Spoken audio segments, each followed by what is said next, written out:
I'm going to say it a couple times, but this live is going to be a little short. We're going to cut it off at 5:30. The boss lady's out of town this week, so I have to go home and take care of the dogs. Connect to the internet. Bummer if the internet keeps cutting. Give it one more. Come back up yet? No. Bummer.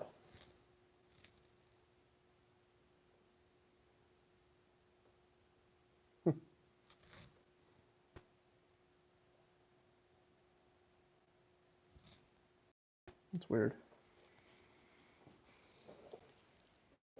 Before the stream started, it was about when welding sheet metal on a continuous weld. If I'm continually moving, or if I pause for a split second and let, I guess after I dab the filler, if I let it kind of burn in a little bit.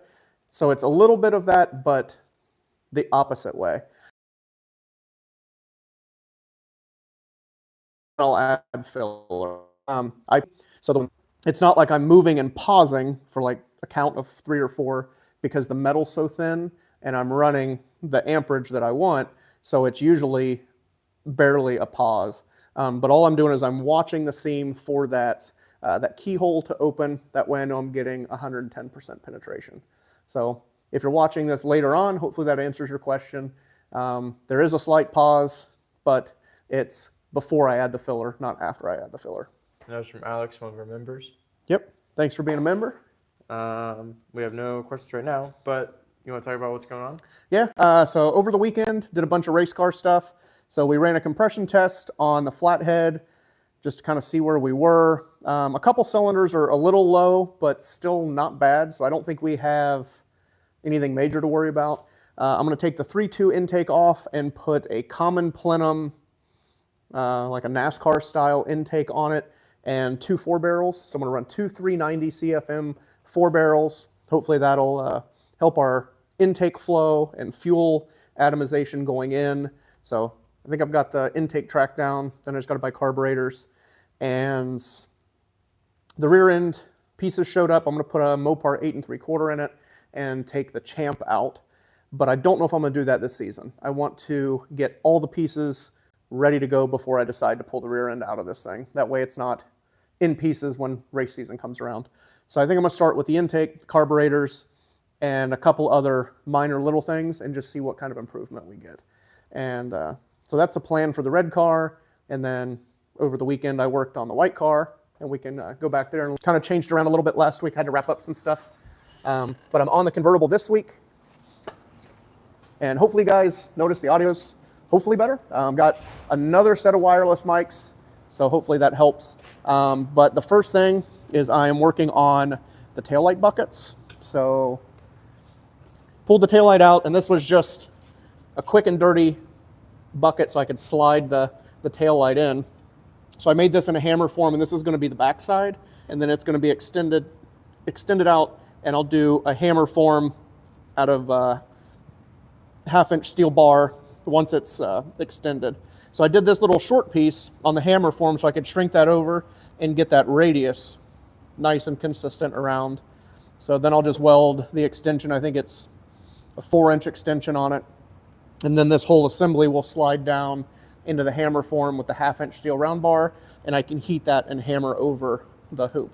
So I'm going to work on the rest of that hammer form tomorrow, and I'm going to do both taillight buckets at the same time. So I was working on that a little bit ago. So how does this mount? It goes, you're going to have it like... Yeah. Like that? So I've got to cut the center out for this. Okay. And then these, when they were in the Corvette, going into a plastic bumper, this held it in, and then there was a screw in the top, but the client doesn't want to see that screw. Yeah. So we're going to cut that off, and where these holes are, I'm going to cut these little tabs off and get it to sit smooth.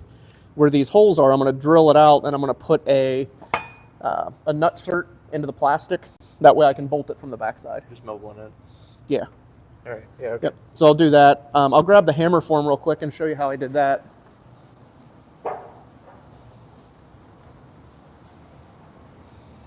If you guys have any questions, you can always ask. Yeah, so here's the hammer form. This is the bottom, and it's just 3/4 inch plywood, and I sanded a radius on there. And the sheet metal is oversized by a 1/2 inch, and I sandwich it in here, and I'm utilizing where the bolt holes will be as our bolt holes to hold it together, and then I hammer that around to get that nice consistent shape and radius. So then I'm going to do them in pairs, like I said. So I'll do the left and the right. So tomorrow I'm going to do the other side of this, and then I'll do the extension piece just while I'm here. So was working on that a little bit today, shipped out some frame rails, had a roof insert to make, and then we got, last week we were talking about the new radius gauges. So these will be version 2, which has different radii on it than the black ones.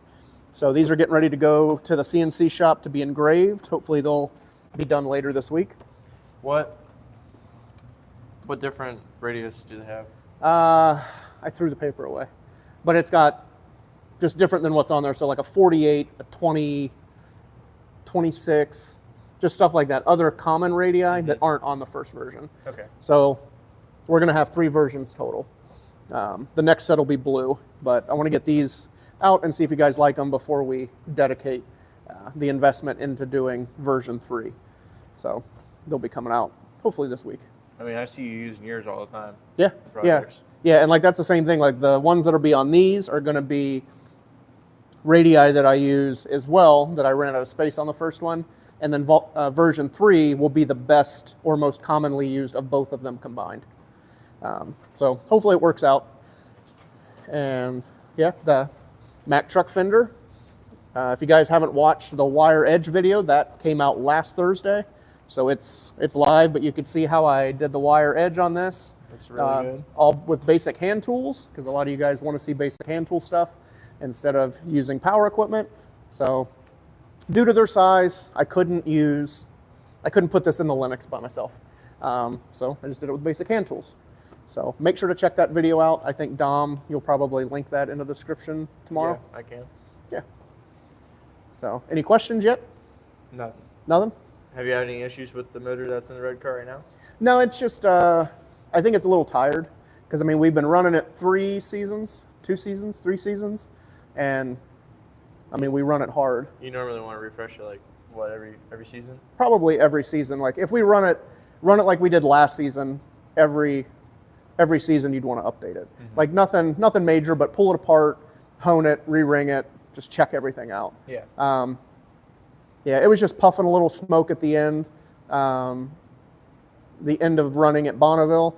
But I mean, we pulled it out, and like I said, the one we thought was a little hurt, it had the best compression out of all of them. So we'll look at it when we pull the heads off, pull the intake off, do a leak down on it.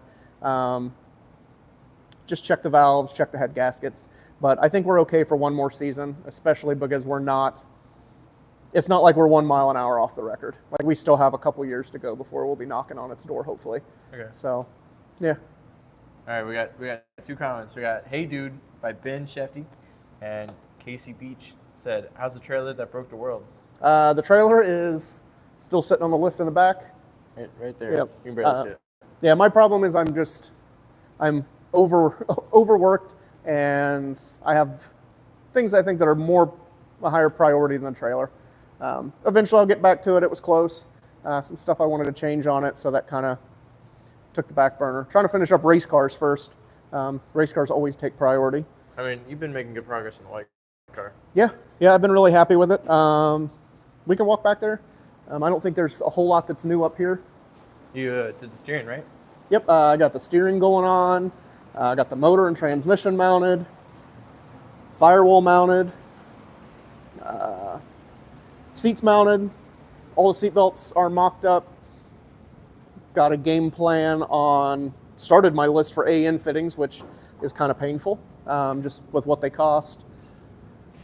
Yeah, you were telling me about that yesterday, and them hoses cost a lot more than I thought. Yeah, so motors mounted. I utilized their motor plate. I didn't want to change it. So like this side was just sitting on top of the rail in the streamliner. So I just put a round tube into the mount. That way, if we take the motor out, it's easier just to re-index. It clips right in. The other side has a matching radius to just help it realign itself. And yeah, steering's in. Everything works. Just tried to keep stuff real simple on it. I did have to put a couple extra universals in just to get it away from the engine, just to give me a little more clearance for lines, anything else I need to add to it, because still not 100% sure where I'm going to put the fuel pump. So I want to give myself as much room around the engine as I can. And got the seat belts mounted in, seats mounted. So we've got 6 mounting points for the seat. I'm going to come in and trim this off and dress it. This is just how the seat was cut when I got it. So I'm probably going to, it didn't like that. I did not like that. Yeah. So we're just going to cut this off, and I'll make a new edge for it and put that on so it's nice and smooth. Yeah, it looks really good right now. Yeah, thanks. I like it.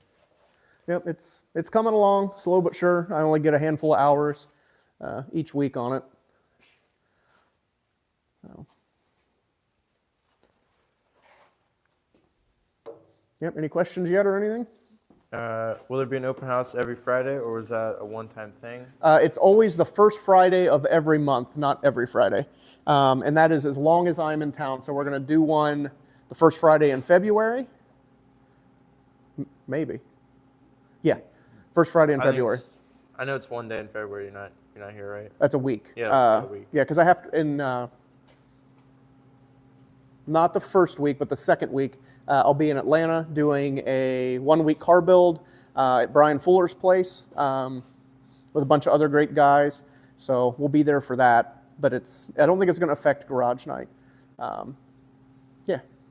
I think on my schedule it said you get back on the weekend, so I'm not sure, but we'll figure it out.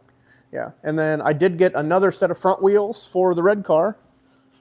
So I'm going to repolish these, reseal the bead. You can put bicycle wheel tires on that. Oh yeah, yeah, 17 by 2.5. Yep, so I got to get those cleaned up. Dry sump came back from ultrasonic cleaning, so I'm going to clean it up a little bit more, and I got the mounts for it today. And then hopefully this weekend I can get that mounted and start routing more kind of where hoses are going to go. Yeah. Is that all right? Having that chunk? Yeah, yeah, they machined it to balance it. Oh, okay. Yeah. You were telling me something else that was interesting, is that you were saying how other people mount their engine. They use zip ties, right? Not zip ties, hose clamps. Yeah, hose clamps. Yeah, like how in Top Fuel cars and a lot of other racing, they'll have a bracket that would bolt here with a single bolt, and it'll sit as a saddle on the frame rail, and then you just hose clamp it. A lot of early Top Fuel, like Hemi-style dragsters do it. I don't know if they still do it modern Top Fuel, but it's strong enough to hold it in the rail and nice and easy if you need to change the engine out. Yeah. Yep, and yeah, so that's about all that's going on. Last week was just super busy, bunch of frame rails, bunch of small parts, getting the Mack truck fender done. I can't remember what all I did last week. It was kind of a blur, but. All right, Dennis wants to know, who do you want to win the Super Bowl? What's a Super Bowl? It's the pigskin. Oh, I don't watch any sports. It's football and stuff. I don't know. I don't watch sports either. Yeah, I don't. I'll be in the shop working whenever that is. So, yeah. Yeah, sports balls are not my thing. So again, we're going to cut this live off at 5:30 because I have to go home and take care of the dogs since the boss lady's out of town. Yeah, 15 minutes. Yep, so don't hold your questions till the very end because we're only doing 30 minutes today. So. Actually, Top Fuel cars only use hose clamps to secure their engines. Yep. Yep. How much fuel does the red car use on a run? Does it go through like a lot? No, it's got a 3.5 gallon tank in it. I think it's 3.5 or like 3 7/8. It's an oddball size tank, but we can make 4 or 5 passes before it's empty. but we top it off after every run just to be sure. Yeah. But yeah, I mean, it barely uses any gas when it runs. So the white car is going to be a different story. So I've got a guy doing the calculations to figure out how much fuel it's going to use in a 5-mile run. So hopefully the 4-gallon tank I've got on there's enough.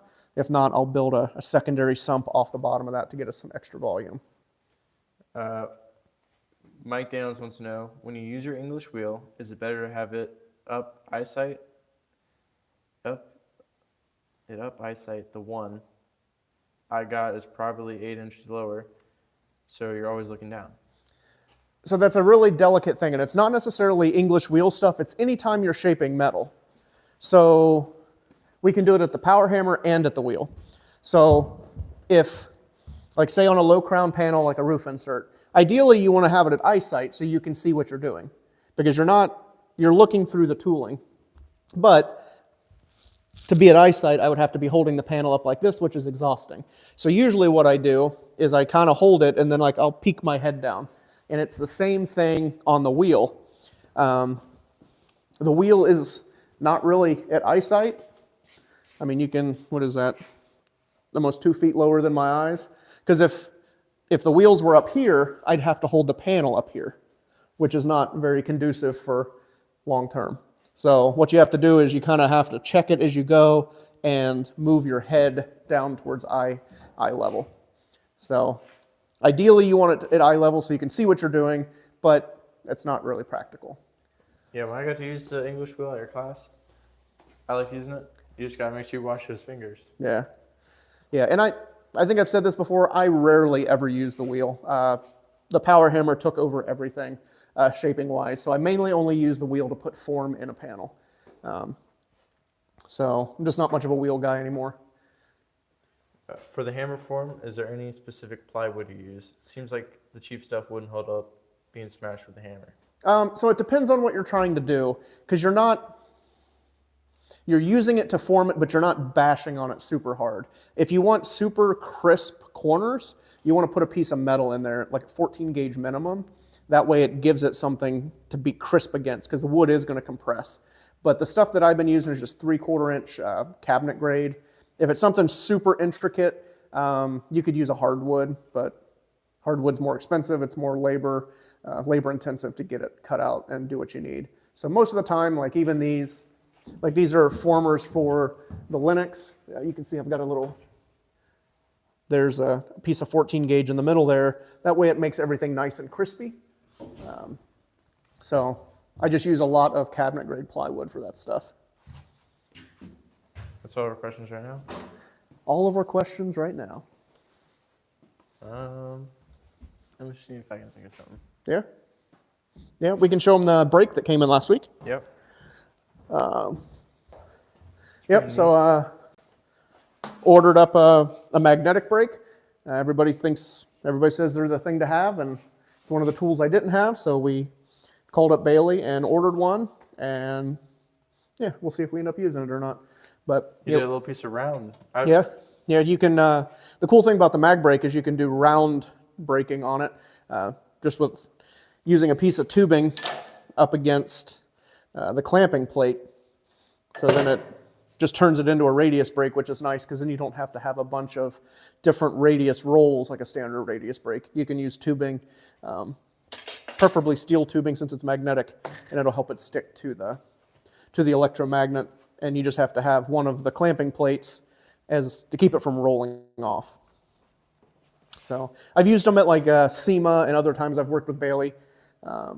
It's just something I've never had, so figured why not. So yeah. Now just to put it into use. Mm-hmm.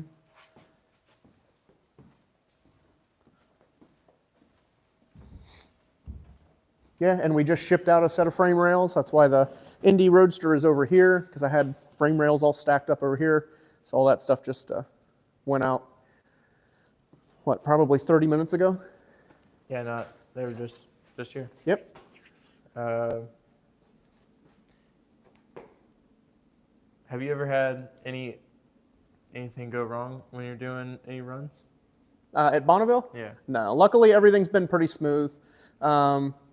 I mean, when we took the car out for the first season, like we just had working the bugs out, stuff. I think the course was real rough and we hit a bump and it jarred the main power kill and it turned the car off, and just little stuff like that. Mm-hmm. Nothing, no accidents, no spins, none of that stuff. Yeah. So we've been lucky with that so far. I think a lot of prep goes into that, making sure that you have the center of pressure and the center of gravity, kind of dialed in, and where your weights are, and just being cautious, not out driving your skill level. So I think that's been beneficial. There's still a chance that something could happen.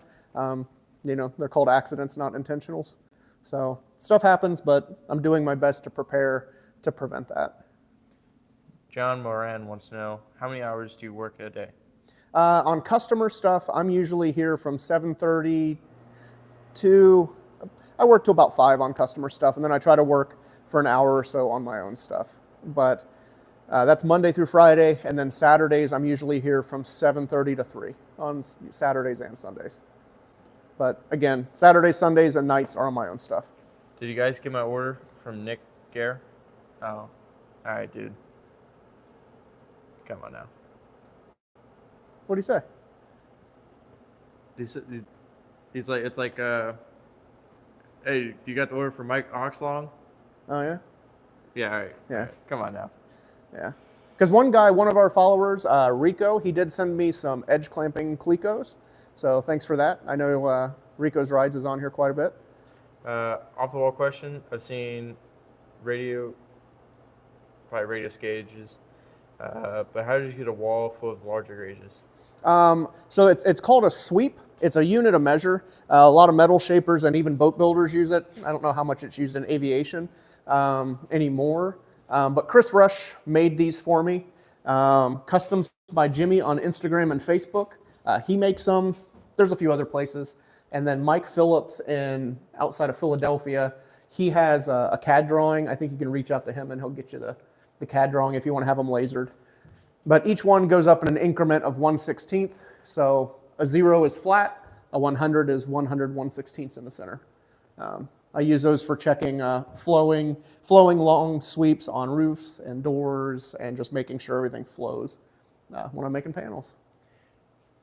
On your plasma table, does the expanded metal help a lot of parts so they don't drop out the bottom of the table? Yeah, that's all that's for, is just to catch the drops, whether it be the part or like if we're cutting holes or squares out of the middle, just so it doesn't fall down into the belly.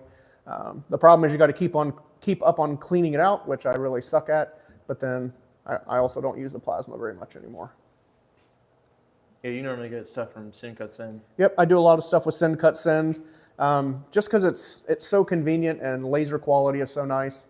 I usually get stuff within a few days. So as long as it's not something super complicated or I need right now, I'll just have Send Cut Send do it.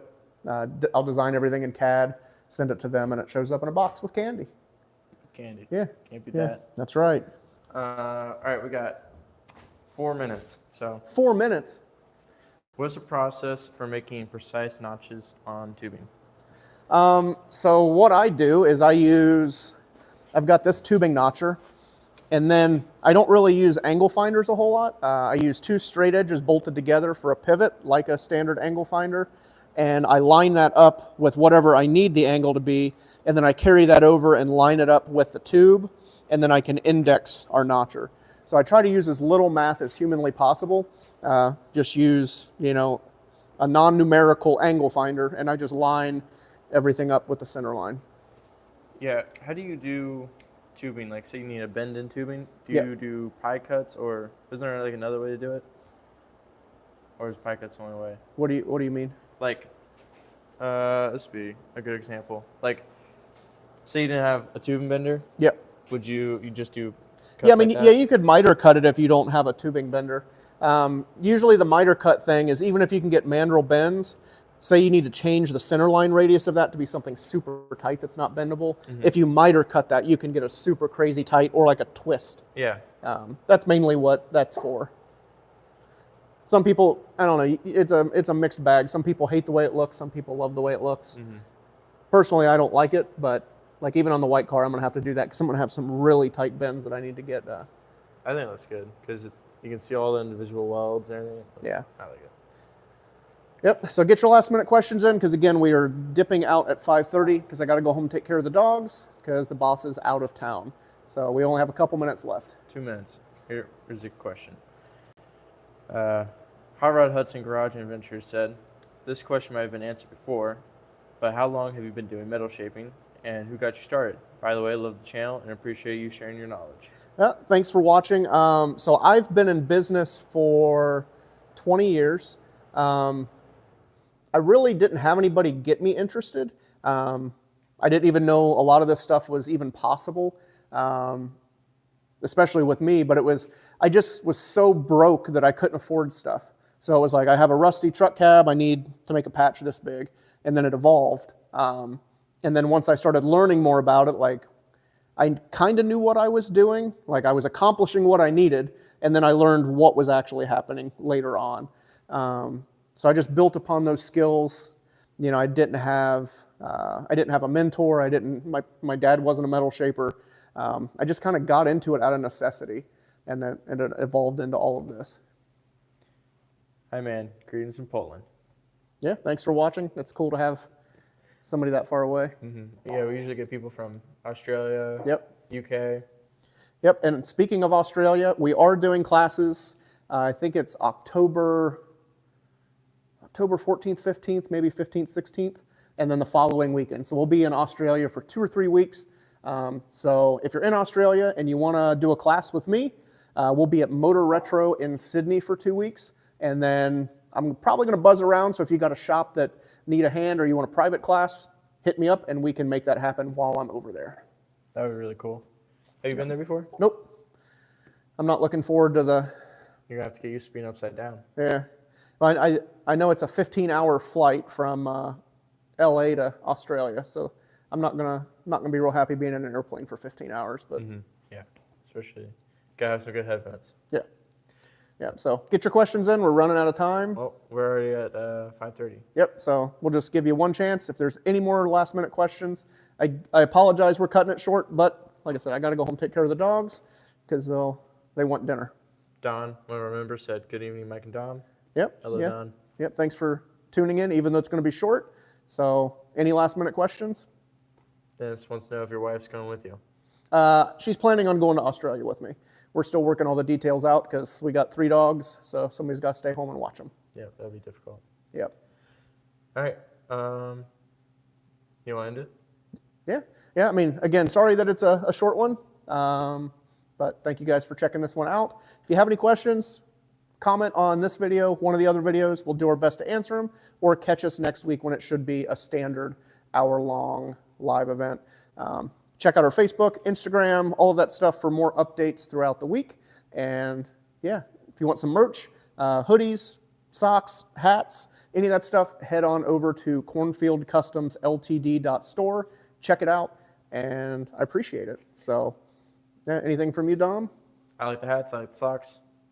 They feel good. They wear good. I don't know.